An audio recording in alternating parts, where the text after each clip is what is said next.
बोलो राजा रामचंद्र भगवान की। तो यही बात आ गई कि राम, नारद जी ने वाल्मीकि जी से राम मंत्र का जप करने को कहा। नारद जी ने किससे? वाल्मीकि जी से। वाल्मीकि ने भूल से राम के बदले क्या कर दिया? मरा। मरा कर दिया और मरा मरा जपने लगे, मरा मरा मरा मरा मरा। फिर उनको फल तो राम के मंत्र के जाप का ही मिला। किसका? राम के मंत्र का जाप ही का फल मिला। क्या जपा? मरा मरा। और फल किसके मिला? राम नाम का मिला। अतिशय पापी, कहने का तात्पर्य क्या है कि अतिशय पापी के मुख से आसानी से राम का नाम नहीं निकलता। भगवान का हृदय में प्रवेश होने पर पाप को बाहर निकलना पड़ता, पाप को बाहर। इसीलिए तो जब हम कथा कीर्तन इत्यादि में रहते हैं तो क्या बोलते हैं कि सबको कि ताली की सेवा भी करो और मुख से प्रभु का नाम भी बोलो।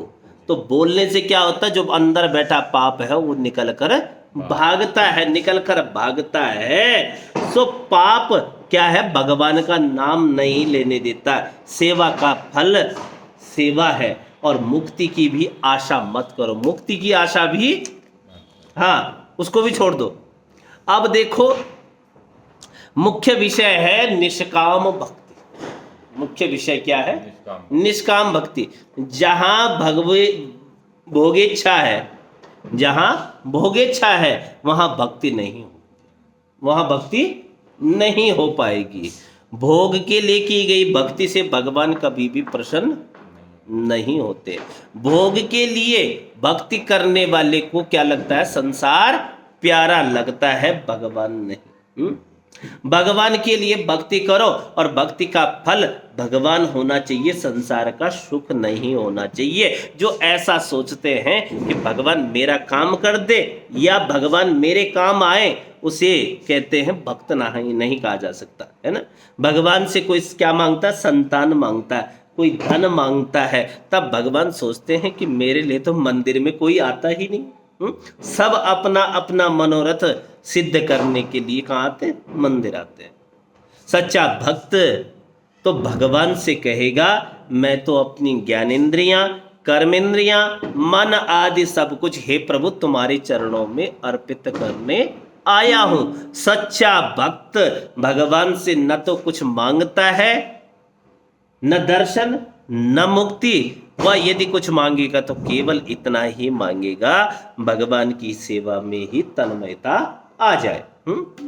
मांगने से देखो प्रेम की धारा टूट जाती है, प्रेम का प्रमाण घटने लग जाता है। इसलिए प्रभु जी से कभी भी कुछ ना मांगो, भगवान से कुछ नहीं मांगो। कभी कभी हम क्या होते हैं, किसी संत के पास जाते हैं, महात्मा के पास जाते हैं, क्या कहते हैं? भगवान, हे प्रभु कुछ बता दो। क्या बता दो? तो कोई क्या मांगता है? घर मांगता है, कोई वैभव मांगता है, कोई स्त्री, कोई बच्चे, कोई पुरुष। लेकिन यदि मांगना ही है तो ये कब मांगो कि हे गोविंद, हे प्रभु, हे ईश्वर, हे गुरुदेव, मुझे ये बताओ मुझे गोविंद मिलेगा या नहीं मिलेगा। भगवान को अपना ऋणी बनाओ। श्री रामचंद्र जी के राज्याभिषेक के प्रसंग में सभी वानरों को भेंट दी गई, सभी वानरों को राम जी ने कुछ ना कुछ भेंट दी। हनुमान जी को भी, हनुमान जी को कुछ नहीं दिया, कुछ भी नहीं दिया। इस घटना से सीता जी को क्या हुआ? दुख हुआ। उन्होंने राम जी से कहा हनुमान को भी तो कुछ दीजिए प्रभु जी, हनुमान जी को भी कुछ दीजिए। राम जी ने कहा उसे मैं क्या दूं, उसे मैं क्या दूं? उसने तो मुझ पर इतने कितने ही उपकार किए हैं और मुझे क्या बना लिया? ऋणी बना लिया, ऋणी बना लिया। श्री राम हनुमान जी से कहते हैं प्रति उपकार करऊं का तोरा, सन्मुख होय न सकत मन मोरा। शुद्ध प्रेम में लीन की भावना, लेने की भावना नहीं होती। शुद्ध प्रेम में लेने की भावना नहीं होती है, बल्कि किसकी होती है? देने की भावना होती है। तो भगवान के ऋणी मत बनो, बल्कि भगवान को ऋणी बनाओ। मोह भोग की इच्छा करता है जबकि प्रेम भोग देता है। मोह भोग की इच्छा करता है जबकि प्रेम भोग देता है। प्रेम में मांग नहीं होती है, प्रेम में अपेक्षा का भाव जगह के सच्चा प्रेम भागा ही समझो। भक्ति से मांगी हुई वस्तु मिलेगी तो जरूर, अगर भक्ति से कोई वस्तु मांगी है भगवान देंगे जरूर, किंतु भगवान हाथ से निकलकर भाग जाएंगे। नित्य देने वाला चला जाएगा। गीता में कहा गया है कि देवान देव यजो यान्ति मद भक्ता यान्ति मामपि। गीता जी के 7वें अध्याय का 23वां श्लोक है कि देवान देव यजो यान्ति, यानी सकामी भक्त जिन जिन देवताओं की पूजा करते हैं उन सभी देवताओं द्वारा मैं इच्छित भोगों की पूर्ति करता हूँ, किंतु मेरी निष्काम भक्ति करने वाले भक्त मुझे ही प्राप्त करते हैं। भगवान से धन मांगोगे तो क्या मिलेगा? धन तो मिलेगा, किंतु भगवान स्वयं नहीं मिलेंगे। भगवान से जितना मांगोगे वो उतना ही देंगे, किंतु प्रेम कम हो जाएगा। व्यवहार में भी हम यह अनुभव करते हैं कि जब तक कुछ मांगा न जाए तब तक ही दो मित्रों की मैत्री क्या रहती है? प्रेम पूर्वक चलती है, प्रेम पूर्ण रहती है। और जैसे ही कुछ मांग लिया तो वैसे ही क्या शुरू हो जाती है? खटपट शुरू हो जाती। गोपियां नयन दृष्टि से, गोपियां थी, जानते हो आप लोग, भागवत आप लोगों ने श्रवण की होगी, तो गोपियां थी ना। गोपी किसे कहते हैं?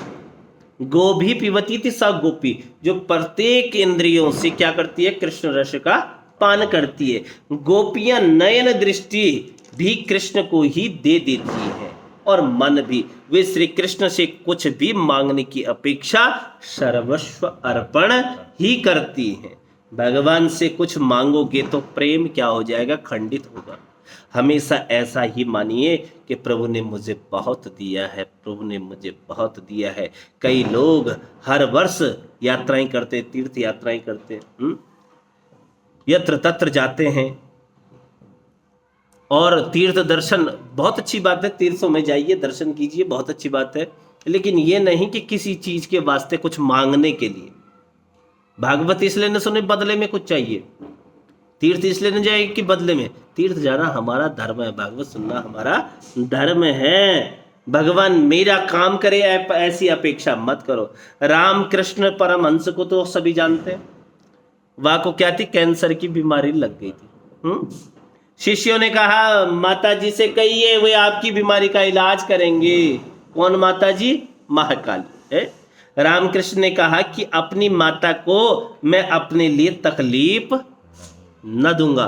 भक्ति का अर्थ यह तो नहीं है कि अपने सुख के लिए हम तीर्थ यात्रा जाएं, देवताओं को परिश्रम दें, उनसे मांगे। मांगने से सच्ची मैत्री के गौरव की क्या हो जाती है? हानि हो जाती है। सच्चा समझदार मित्र कभी भी कुछ नहीं मांगता। सुदामा की भगवान के प्रति सच्ची भक्ति थी।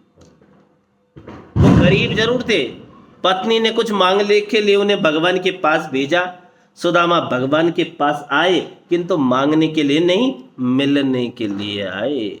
उन्होंने द्वारिकापति का वैभव देखा, फिर भी जुबान तक न खोली भैया। सुदामा ने सोचा कि मैत्री मिलन से ही यदि भगवान की आंखें भीग गई हैं, तो फिर अपनी इस गरीबता दरिद्रता की बात बताने पर तो उन्हें कितना गहरा दुख होगा। मेरे दुख का कारण मेरा कर्म है, मेरे स्वयं का क्या है? कर्म है। मेरे दुख की गाथा सुनकर तो उन्हें दुख ही तो होगा, उन्हें क्या होगा? दुख ही होगा। ऐसा सोचकर सुदामा ने भगवान से कभी भी कुछ नहीं मांगा, कुछ भी नहीं मांगा। देखो, अगर चाहते तो मांग सकते थे, लेकिन बिल्कुल कुछ भी नहीं मांगा, कुछ भी नहीं। देखो, ये गोपियां हैं, गोपियों ने भी कभी गोविंद से किसी प्रकार से कोई इच्छा नहीं रखी। संसार रूपी कुएं में गिरे हुओं को उसमें से बाहर निकलने के अवलंबन रूप आपके चरण कमल घर में रहते हुए भी हमारे मन में सदा बसे रहें, यही गोपियों ने मांगा है। एक समय की बात है, एक सखी जब उद्धव जी गए थे ना, तो एक सखी क्या उद्धव से पूछती है कि तुम किसका संदेश लेकर आए? कृष्ण का। वे तो यहां पर ही उपस्थित हैं। लोग कहते हैं कि कृष्ण कहां चले गए? मथुरा चले गए। पर यह बात गलत है, मेरे ठाकुर जी हमेशा मेरे साथ ही हैं, 24 घंटे हमारा साथ उनका संयोग है। गोपियों का प्रेम शुद्ध है, वे जब भी भगवान का स्मरण करती हैं ठाकुर जी को प्रकट होना ही पड़ता है। गोपियों की निष्काम भक्ति इतनी सत्व शक्ति है कि भगवान क्या है, खींचे चले आते हैं, खींचे चले जाते हैं। ठाकुर जी को सदा साथ रखोगे तो जहां भी जाओगे भक्ति कर सकोगे, वहीं ठाकुर जी तुम्हारे पास। इसीलिए तो कहते हैं ना हम बसामि बैकुंठम ना हम योगिनाम हृदय। अरे न तो मैं बैकुंठ में हूँ, न मैं योगियों के भक्त, जहां मुझे प्रेम से पुकारे मैं उन्हीं भक्तों के बीच विराजमान हूँ। धन्य है वो ब्रजवासी भक्तजन जो श्री कृष्ण से मिलने के लिए मथुरा नहीं गए। गोपी प्रेम की पागल अवस्था में भगवान की निकटता का अनुभव करती है। भैया सखी सोचती है कि मैं वहां मिलने गई और मेरे मिलने से ठाकुर जी को कुछ कष्ट हुआ, उनको लज्जा हुई कि गांव की इस ग्वालिन से मैं खेलता तो नहीं, मुझे मथुरा नहीं जाना।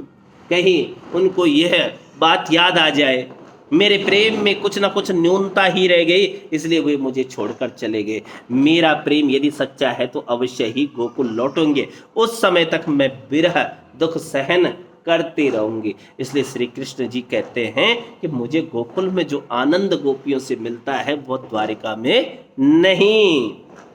गोपियों का प्रेम निष्काम है, भगवान का जो आश्रय लेता है वो क्या बन जाता है, निष्काम बन जाता है। एक समय की सुंदर सी बात है और फिर धीरे धीरे विराम को चलते हैं, समय भी आज बहुत हो गया है। एक बार भगवान श्री कृष्ण बीमार थे। क्या थे? बीमार थे, यानी लीला की थी, समझ लो। कोई भी औषधि सफल नहीं हुई, तब प्रभु ने वैष्णव भक्त की चरण रज औषधि के रूप में मांगी। वैष्णव भक्त की चरण रज औषधि के रूप में मांगी। कोई वैष्णव अपनी चरण रज दे दे तो भगवान की बीमारी दूर हो सके। भगवान की रानियों से चरण रज मांगी गई।